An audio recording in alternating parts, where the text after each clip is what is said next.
Peace and love. My name is Devine Karama. I am the director of One Lexington, and I would consider myself a dedicated violence prevention advocate. Whoa.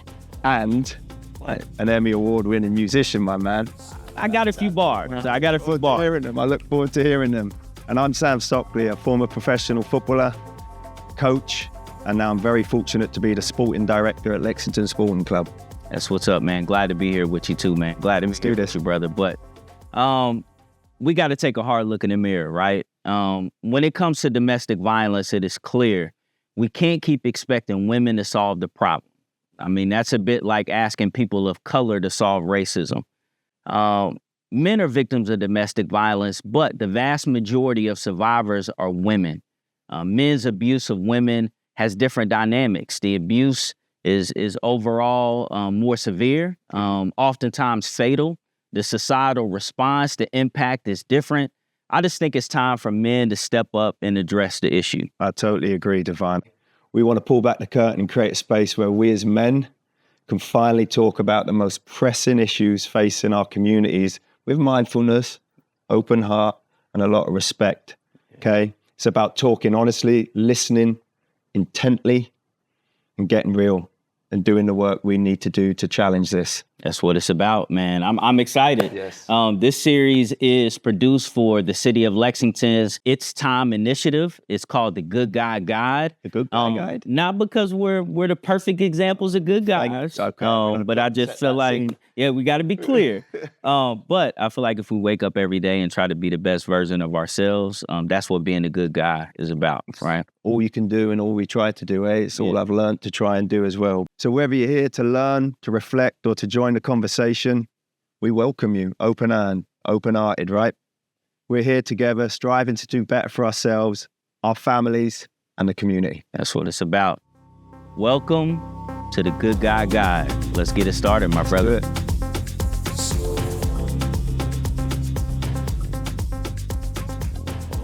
My brother, what's good, man? How you been? I know, long time no see, man. We're about halfway through the season.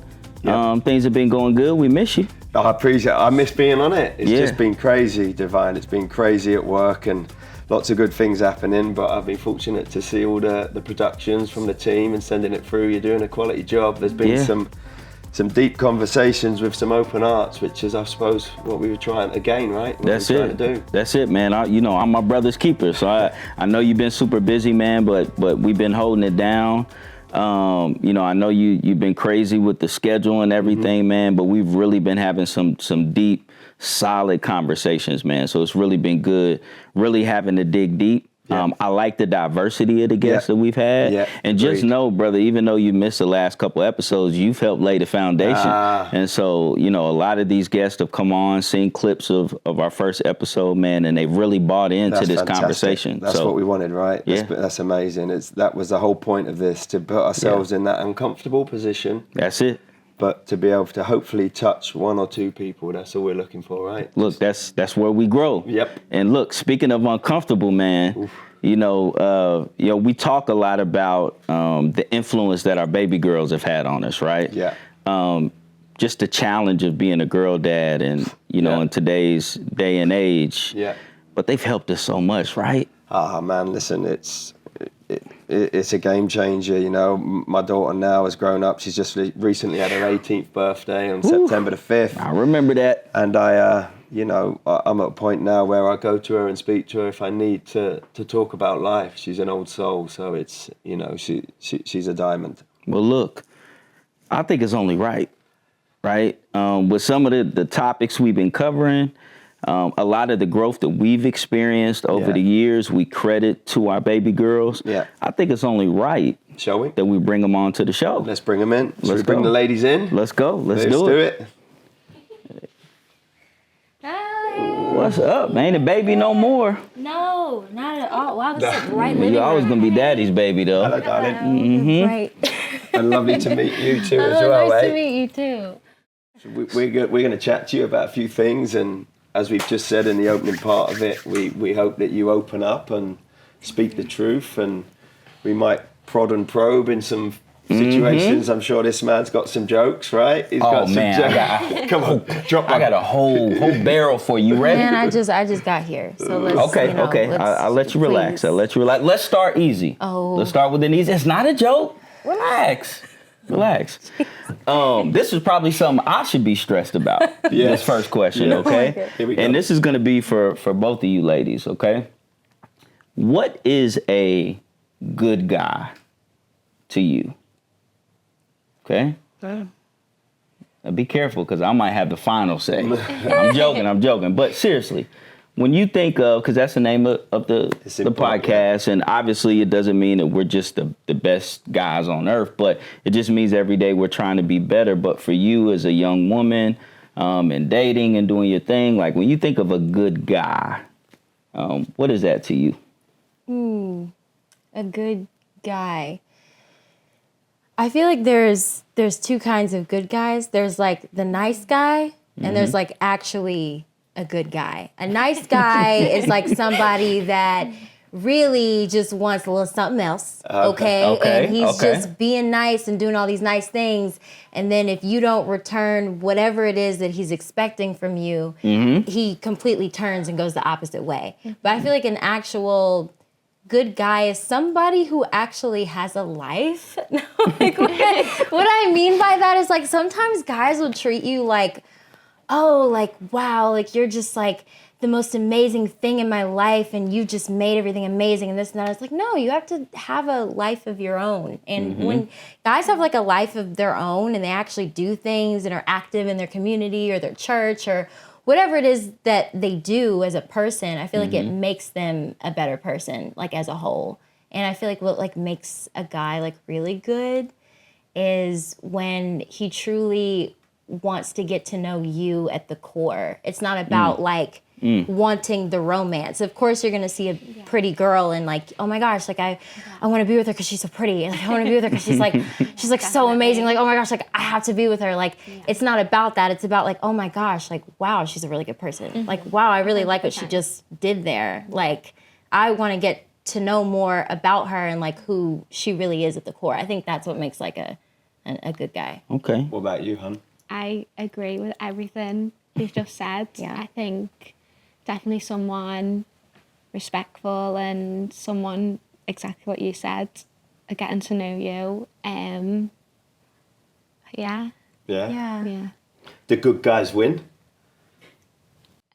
I've always heard good guys don't win. Yeah, Listen, be I honest. That's what I grew up with. Good guys don't win. Great. I'm just saying. Great for the podcast, didn't it? I've always been told she good went guys on don't the win. soliloquy. Oh, it sounds beautiful. Yeah. Honks. But do they win though? Listen, okay? Do they get you? Do they win? I think if they have a sense of humour and I think there's different parts to the jokes. Now we're getting somewhere. to have respect and to get to know you, but I also think to have a sense of humour and to do fun things with, definitely. Yeah. But And be just open, someone with a good and be personality. honest, and be caring, and show that sensitive side, Yeah, and be that 100%. guy that is able to be sensitive. Because that's not how I grew up, but Yeah. it's great to hear. Yeah. No, Well, yeah, that's it was funny. She was explaining the difference between a good guy and a nice guy. And I was sitting thinking, do I need to visit some of these nice guys? Don't get them started. Man, it's only a 9.5, 10-hour drive. I can listen to this podcast on my way. Oh, God. Okay. I like that definition of a good guy. I do want to challenge y'all just a little bit because, again, this is just what I'm hearing. You know, I work with young people, young men and women all the time, and I'm just curious. Do you like your good guys with a little bad guy in them? Good. No. My answer is no. You want to know why? Because in high school, I learned throughout high school.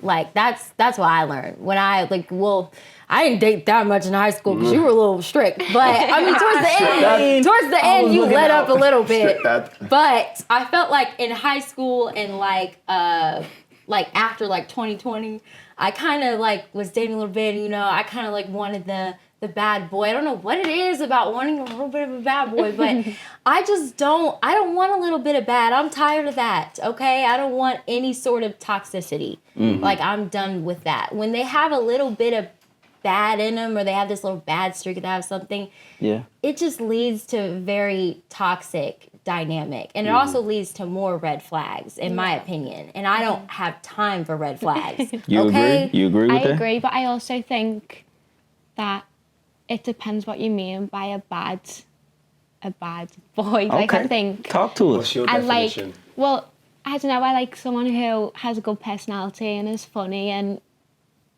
Got a it's little not bit exactly about them. being a bad... Like, it Just depends got a little what... bit.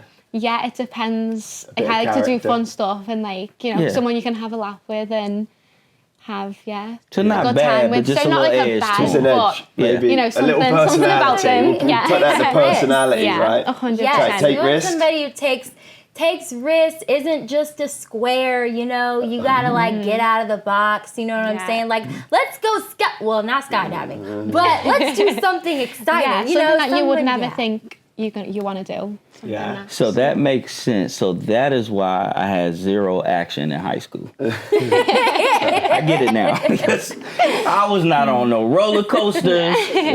My mama would tell you I was a square. Yes, that's the I was a square. So look, we talk a lot, Sam and I. We genuinely mean when we say that you all have helped us to develop. There's so much that we have learned, either from you or just being your dad. Right? I will echo that 1,000,000%. Yeah. Here's my question to you two, and you can take this any direction you want. We have not rehearsed this. We all just in here kicking it, right? What are some lessons or some things, reflections that you have on your dad? I don't know if I'm ready for this, Here we but going back, because obviously, look, I might need it. You know, you all are women now, Yeah. right? You just had your 18th birthday.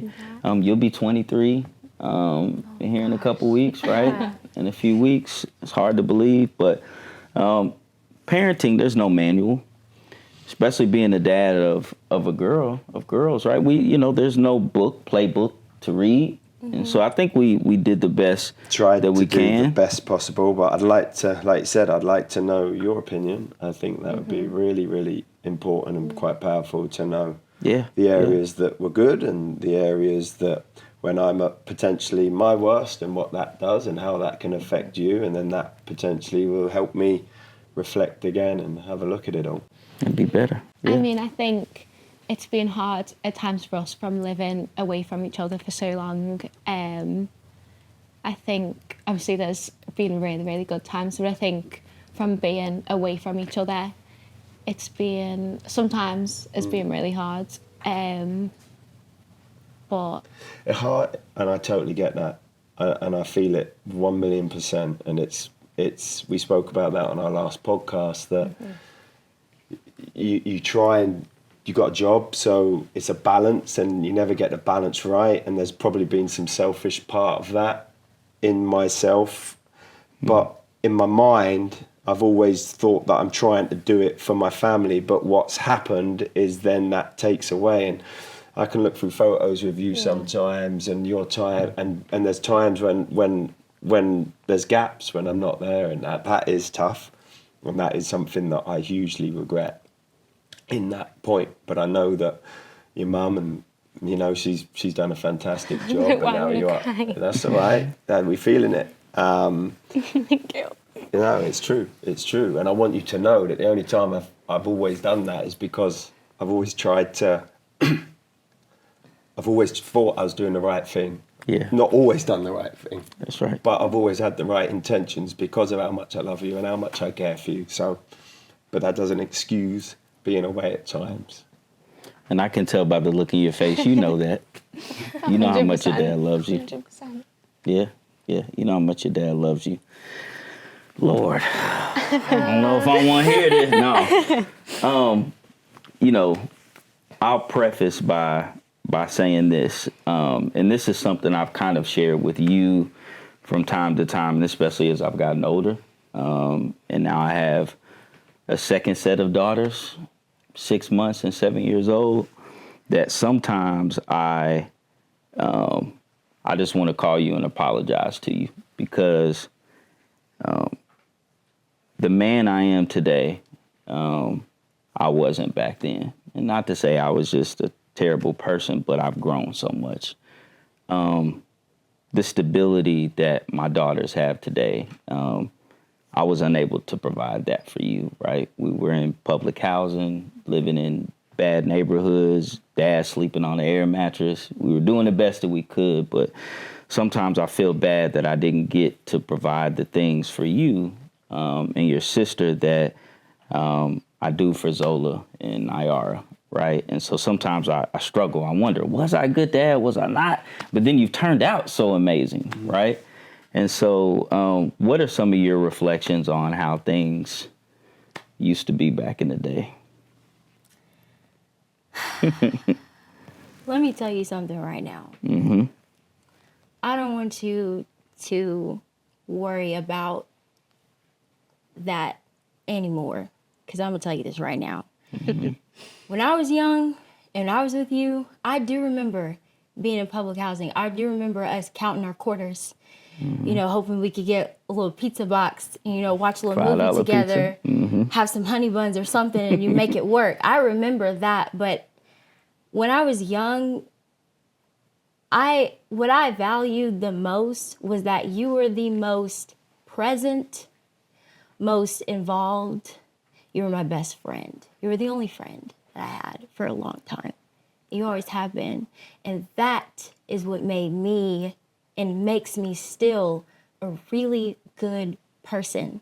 I was so happy. Remember when you got me that soccer ball? Just one soccer ball. I literally didn't have any presents. I didn't have any presents, but I didn't care because I was with you and I was so happy with you. You just always made me so happy and made me feel appreciated. You asked me questions, asked me deep questions. I was a person. You treated me like I was a person and not a little kid, which is what a lot of adults would do with me and even my family members. But you treated me like I was like a human being. I was able to develop and have thoughts and understand what really mattered at a younger age. I could have understood that when I was much older, but I understood it when I was much younger. And for that, I appreciate you so much. That means so much to me. And the fact that you are at a place where you're at right now, where you can provide for my little sisters that I love so much, I'm so happy that you can. I'm happy that you're in this place now where you can provide everything that they need. And I am in no way resentful of that. I'm so grateful for what we have and what we've been through together, because we wouldn't be who we both are. We wouldn't. You know what we've I been mean? through makes us what we are. That's right. So That's don't even worry about none of that, Dad. I love you. I love you too. I love you too. I appreciate that. We just You carried that a long time. Did you carry? I mean, just because I know the sacrifices that mom and dad made for me. You know what I mean? Mom growing up in the projects, they didn't even have a wedding, right? They were just, maybe not college educated, but they were dedicated to each other and watching them work up through the ranks at their jobs and come from nothing to building us to a certain place. So that expectation, I wanted to do the same thing for my kids, you know what I'm saying? And I made a few mistakes that led to some of the greatest blessings of my life.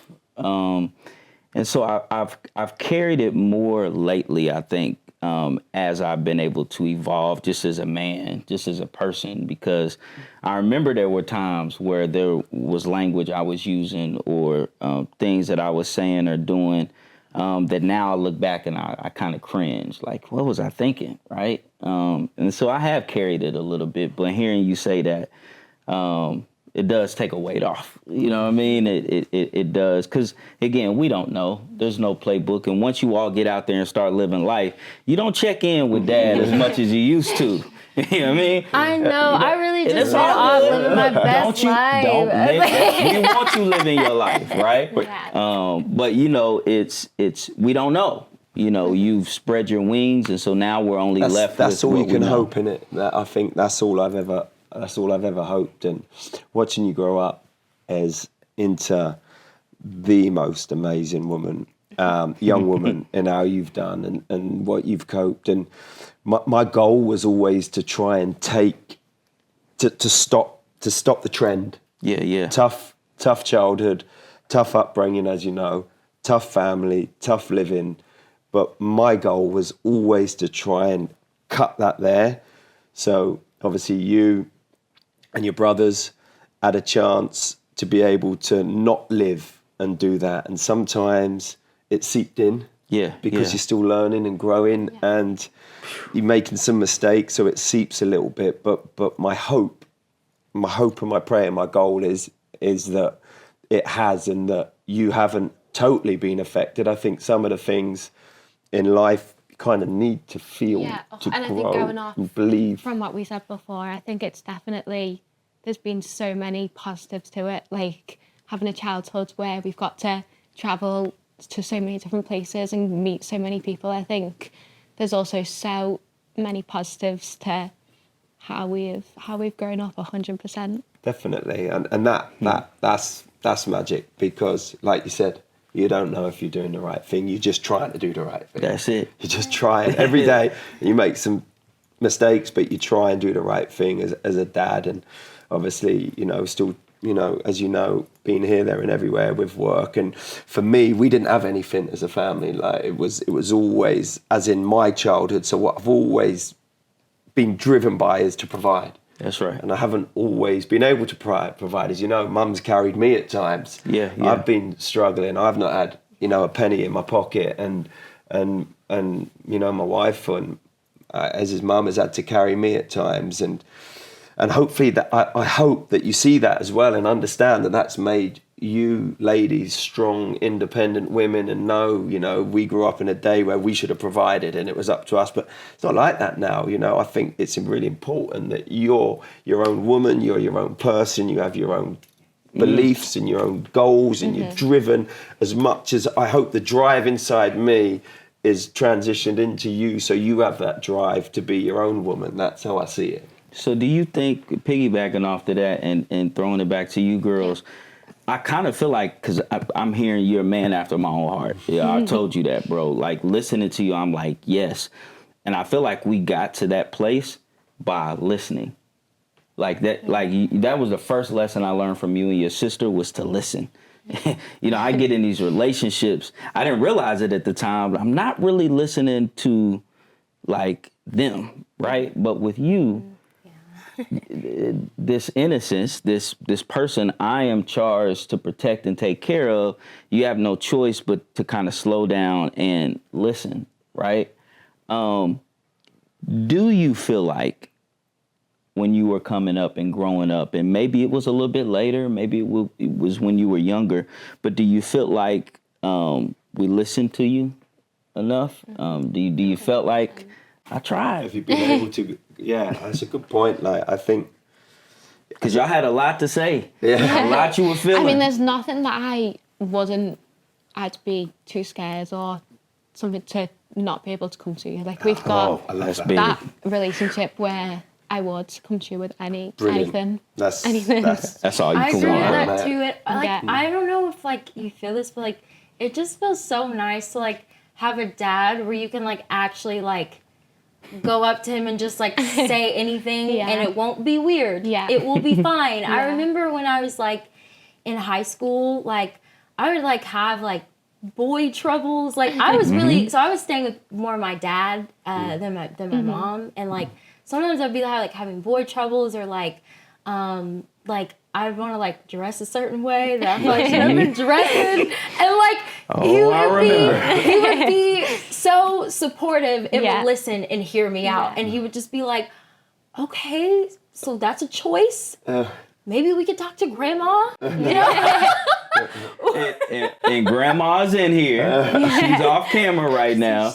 But grandma's had she was the final word. Yeah.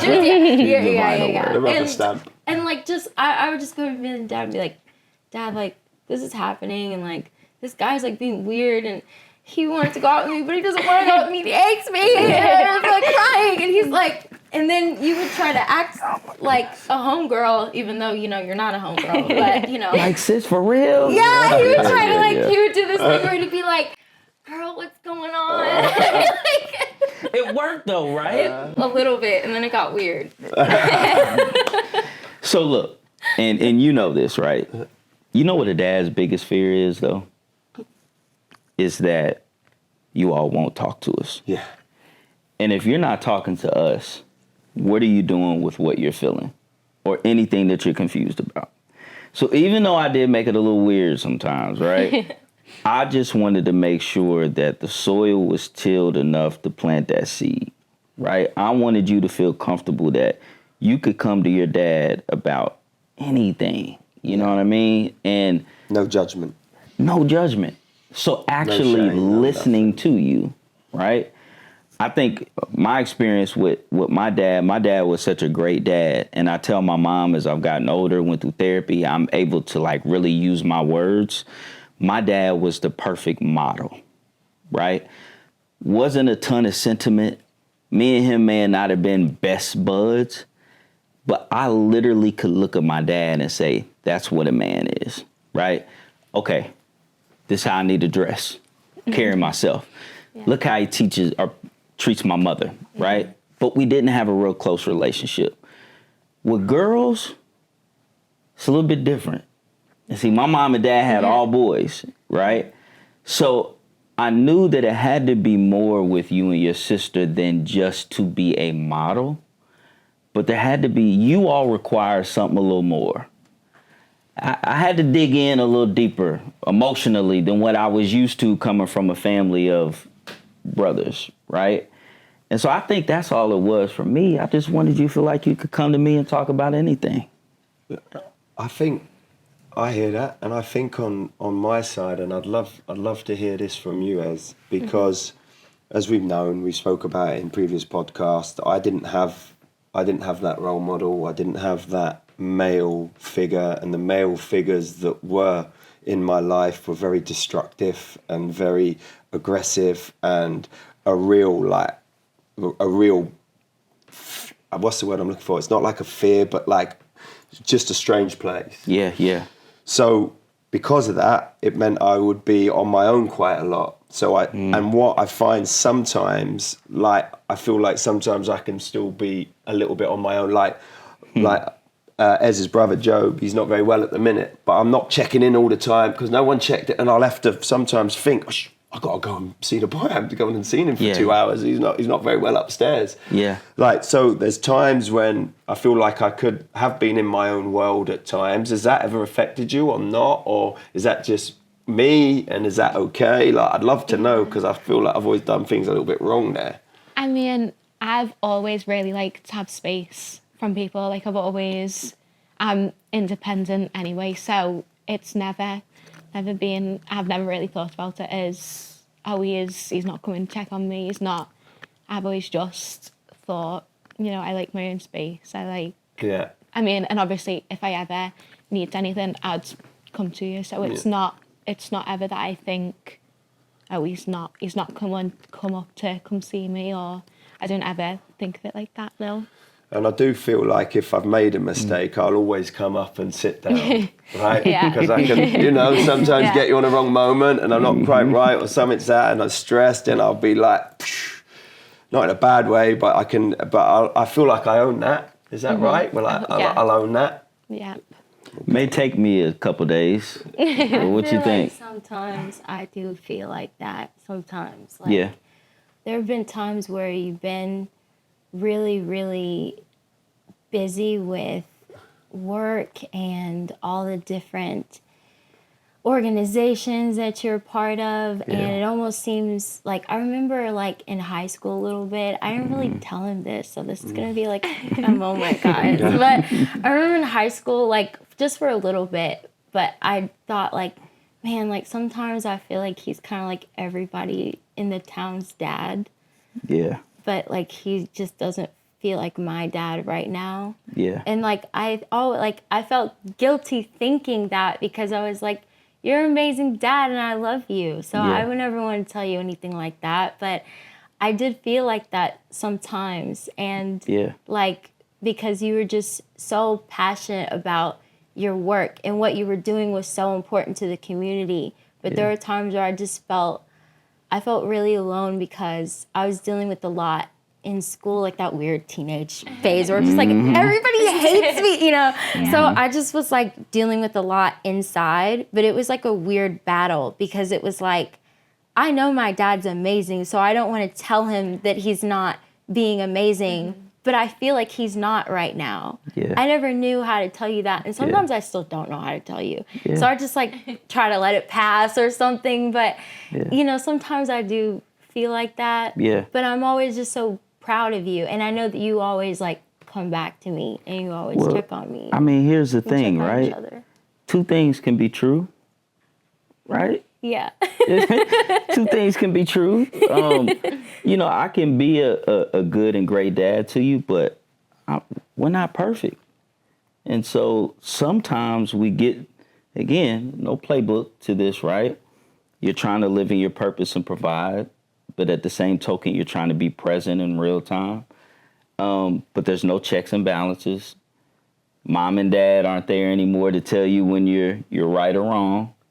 And so I always feel comfortable, even as we're grown, because I do kind of understand as you got older, it probably felt a little weird to have those kind of conversations, because you definitely didn't feel weird about telling me when I was wrong when you was younger.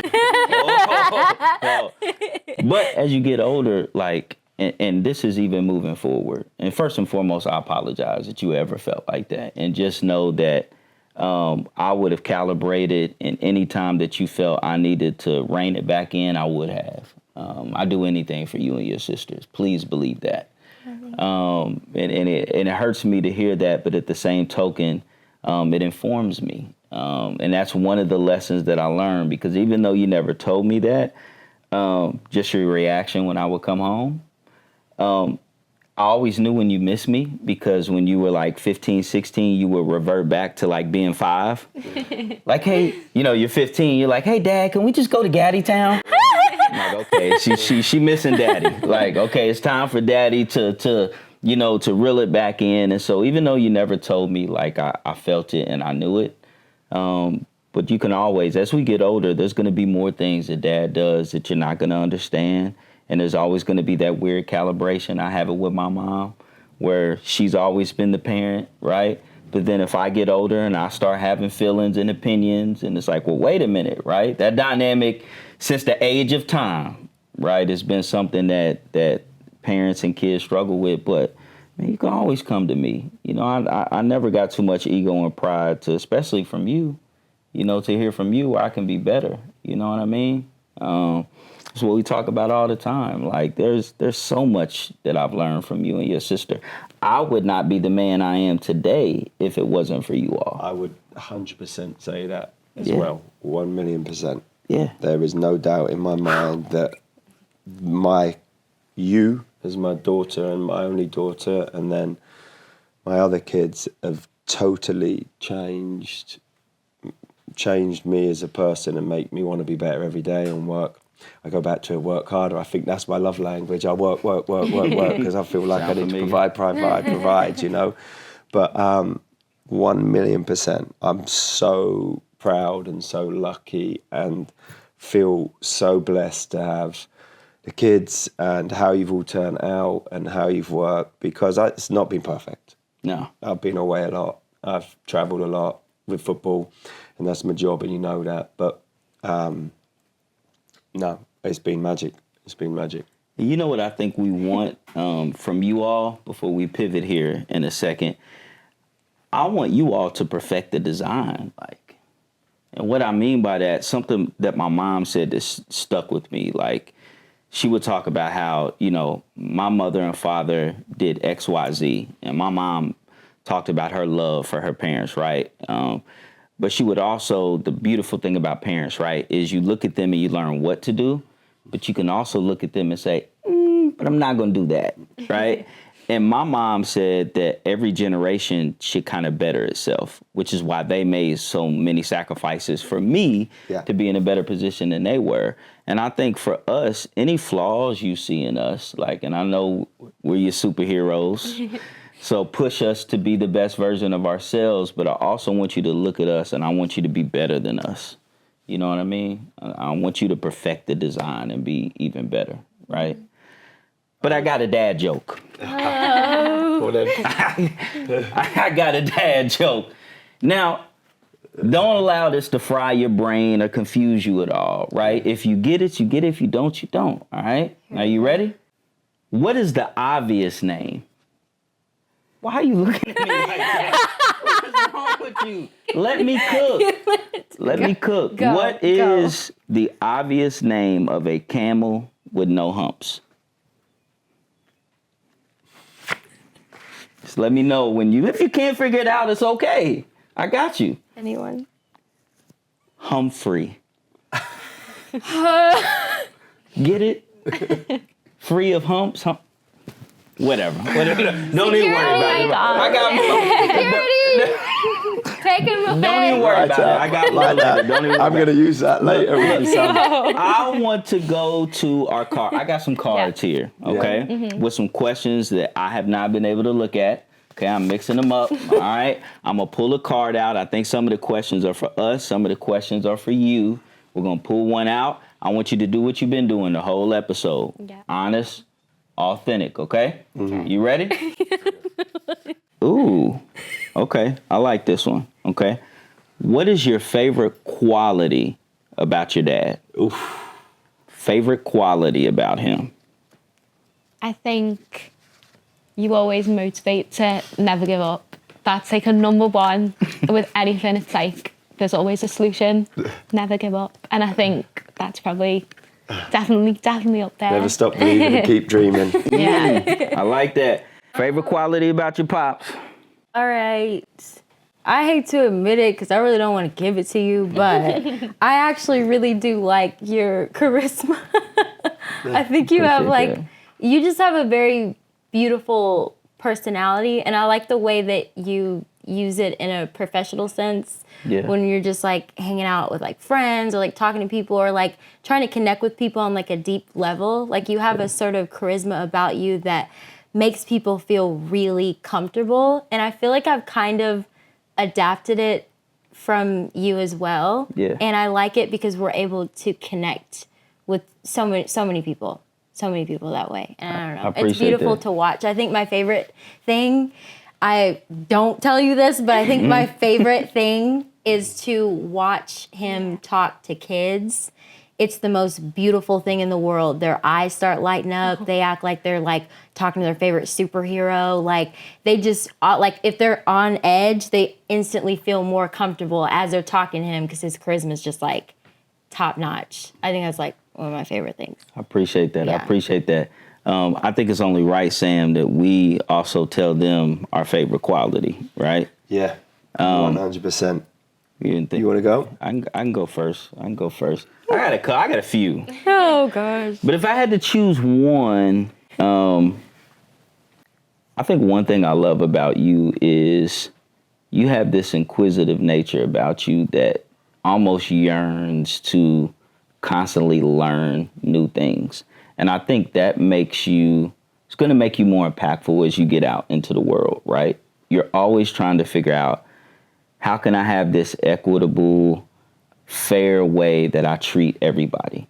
Seems like you always wanted to learn about different cultures, different walks of life, right? Not to be meddlesome, but just so you could be a better friend, right?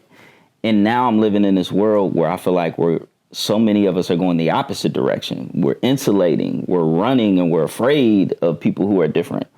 Where you just have this bubbly personality. Like, I want to get to know you. And I love you for you. I've always loved that. Yeah. I'm not going to cry right now. We're not doing this. I think for you, darling, I think that you have the most amazing creative gift that you haven't captured yet.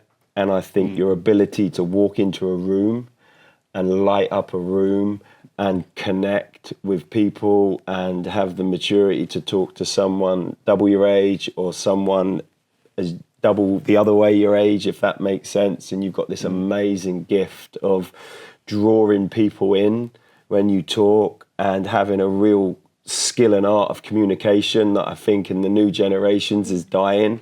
And the way that you can articulate that and you can connect with people and how you're up for anything, and you will have a lovely laugh and a joke, and you'll want to jump out of a plane and a roller coaster, but then you'll want to do your nails in a creative, artistic way. But I think what I love, and there's a million things, so I could pick off a million more things, is how you can walk into a room and engage with anybody in that room and be selfless in the way that you want to talk and chat to them. And I think that's, I think it's amazing, and it makes me, when I go out with you and you talk to people, and I'll introduce you to different people, and then you'll start conversations and carry on. And I just think I think that's just brilliant, because it shows a confidence, it shows an ability in yourself that you know yourself, which I didn't know myself until I was, I'm 46 now, so probably about 39, but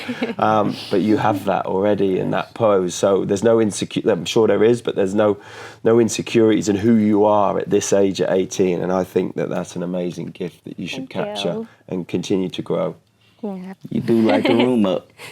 And so you mentioned something, insecurities, right? Not having insecurities. Is that 100% true? Obviously, that's what you exude, but do you ever battle with being insecure? I think everyone has insecurities, whether they admit to it or not. But I think it's just a way of facing or trying to love yourself and get over that. Yeah. I mean, I don't know if there's ever a point where you can completely get over and lean in less, unless you know of any. But I think it's about trying to love yourself, and there's nothing you can do to change, who you are. And I think it's about being around the right people too, a lot of the time, definitely. Yeah, definitely be around the right people. I think I definitely have a lot of insecurity within what it is that I do. As far as being an artist, singer and dancer wise, because I'm constantly being criticized by everybody around me. Yeah. All of my friends, my peers, my teachers. When I first came to New York, I was in an environment where I was constantly being ridiculed, if not low-key bullied for everything that I did. You have any names or addresses? We'll go up there. No problems. I have a few. No, I'm Text kidding. them to me later. Go ahead. But it was I'm just joking. It was really, really tough for me to remember where I came from, because when I was just me with you and my family and my sister, especially Kamaria. Yeah. Kamaria was she was my half sister, and she passed away in 2020, and we were very, very close. And so she actually really helped me with my confidence. Dad, you were a really big part of keeping our relationship together and thriving and alive, because we just lived on two different sides of town, and we were very close. And so she helped me a lot with my confidence. And when she passed away, it just felt like an entire different part of my heart was gone. And I felt like I didn't really know who I was anymore. Yeah. So trying to find that confidence in a space where people are constantly ridiculing you for who you are is and I think a battle. It's hard to, especially being a teenager and being in high school, and there's a lot of people that have a lot of stuff to say. So I think that's also, it's hard to not listen to some people sometimes, especially when there's a lot of things getting said. But I think I agree with what you said. Yeah.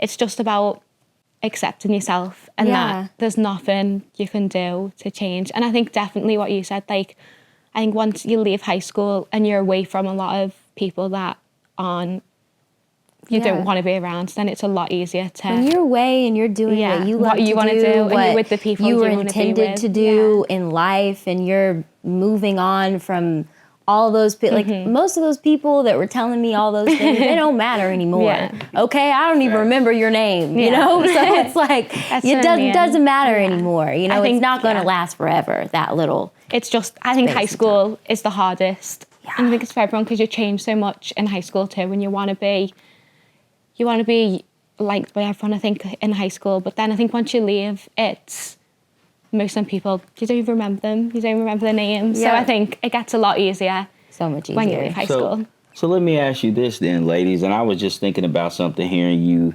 say that. And just being transparent, therapy was something I would have never even considered before 2020. Like, that's something like, nah, me? Right, yeah, right. But after doing therapy, one thing I did realize, and I wanted to let you know this, is I do think Kamaria passing away affected all of my relationships with family members, because I think I kind of went in a little bit, right? And I remember it was difficult after she passed, even talking and being around you sometimes, because the two of you were so joined, right? My relationship was with the both of you.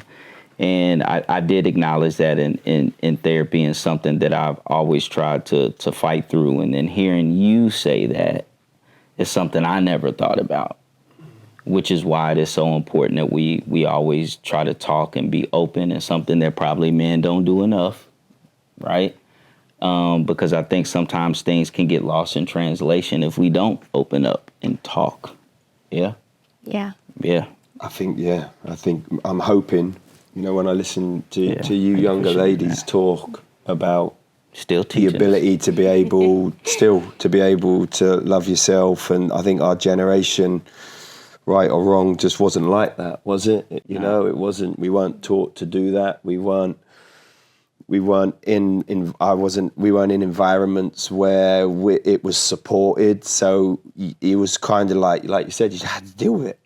You had to deal with it, and you had to get on with it, and you had to put that front out there, and you had to try and man up, as they would say, and man up and move forward. But internalizing it was tough. But I think with you, and obviously you ladies now, the generation, I like it, I hear it, and I hear you talking openly, and you can talk about your feelings, and you can talk about this. And you're right what you said in high school for both of you, and for me that's just a jealousy when people kick out and they want to see, you can't tell you that at the time. Oh, they're jealous of you because you're living it and breathing it and feeling it, and what does that mean? Happen. It don't mean nothing. Making it shake. But as you've grown up now you realise exactly that it's just insecure people trying to lash out, or insecure people trying to make somebody else feel bad because they're insecure with themselves. Come on, that's all it is. That's all it is. But telling you that at your age, it's your world, and it's kind of like, how does a dad manage?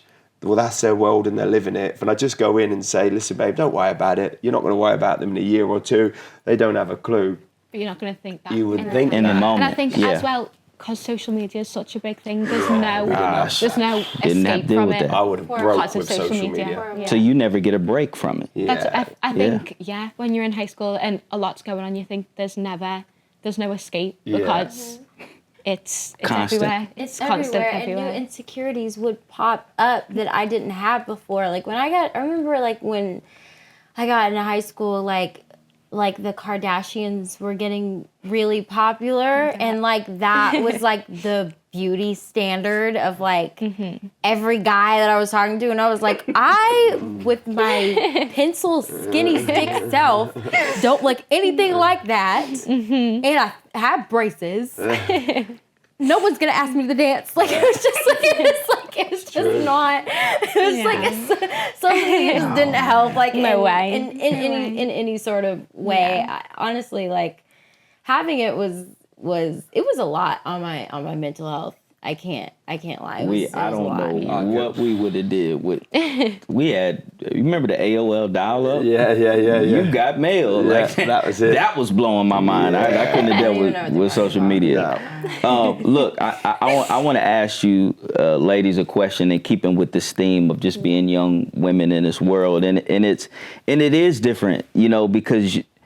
This generation is so bold in how you live and how you speak. I mean, your generation is obviously more bold. we're probably a little more educated. Yeah, I mean, More you have so much knowledgeable. more information. What is it like? Let's just get to it, right? Being a young lady, 2024, out here in this world, right? Cat Williams tried to warn us, right? Everything is going crazy out here, right? You just got a lot going on politically, spiritually, the music, social media, the images. You're coming into your own, right? What is it like? And I know you've been different countries, big cities, What is it like being a woman today? Young woman. I feel like at times it's been really hard to be able to figure out yourself because, again, social media, there's so much you read that you don't even realise is having an impact on you. So I think it's a lot more difficult to be able to find the things you like to do, and you don't want to get judged from other people for doing something different than what everyone else does. So I feel like it's harder at times, but I also think that it's a lot more accepting now. Obviously, going off what you guys have said, that it's a lot easier to be yourself and be different, which is great. You can make it happen. What about you, being a young woman? I know from time to time we talk about the dating scene. You know, you'll open up to me a little I'm getting bit. tired of that dating scene. Getting tired. But I mean, it might be that. You've talked about balancing your goals and aspirations with relationships, and like, what does that look like being a young woman in 2024 trying to navigate all of that? Oh, God. What a question.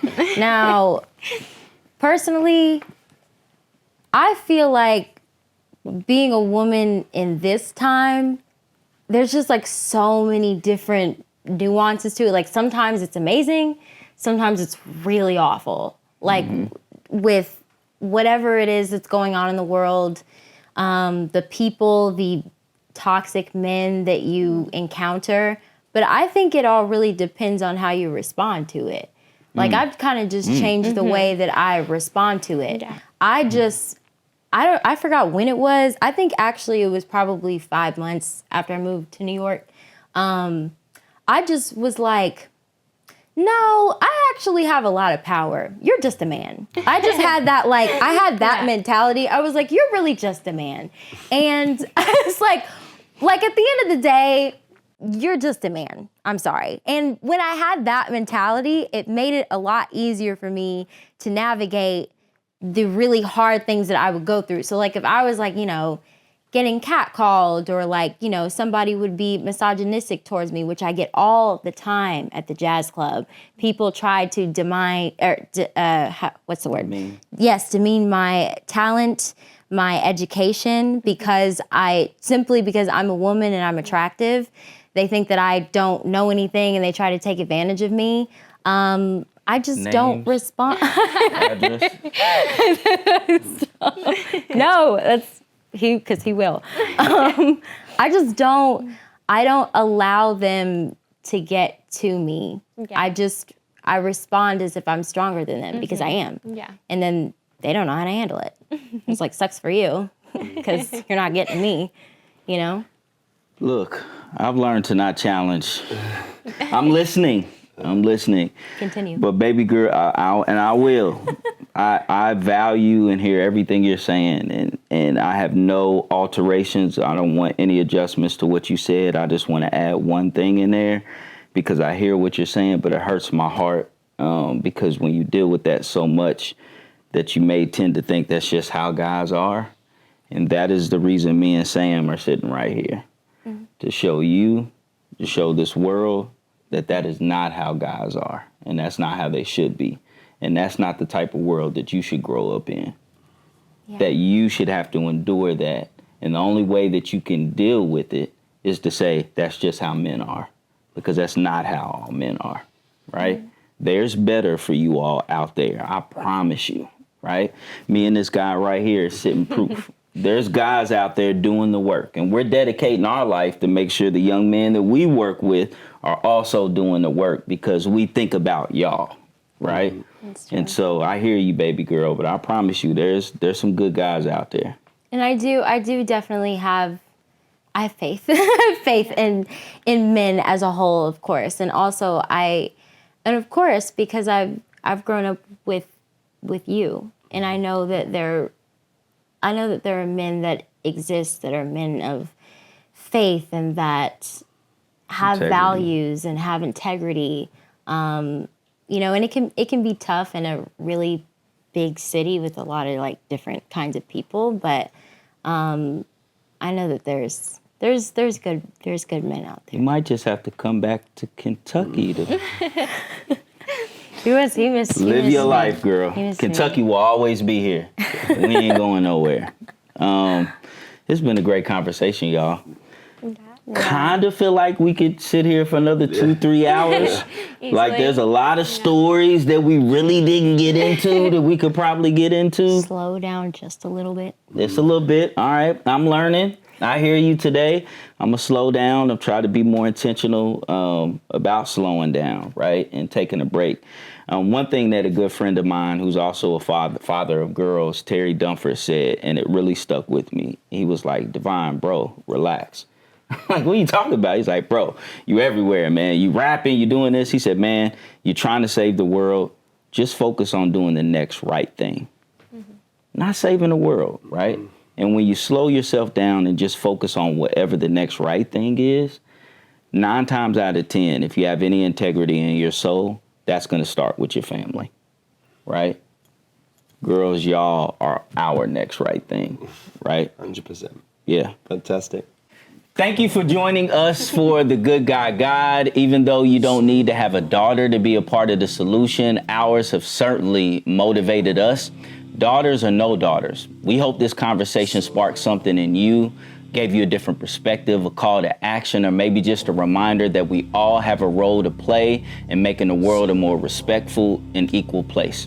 Remember, change starts with all of us. So let's continue the conversation, challenge assumptions, and most importantly, be the change that we wish to see.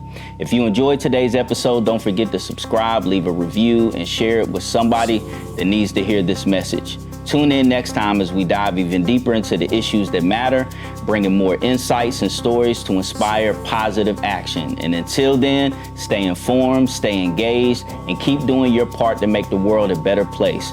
Thank you for watching, and we'll see you on the next episode of The Good Guy Guide. Thank you. Miss Rudy. I love him, darling. Well, there go Grandma. Hey, Grandma. Hey. I'm so proud of you guys. Oh, Grandma. I appreciate it. I love you. Did good? She did good, didn't she? Yeah. She did good.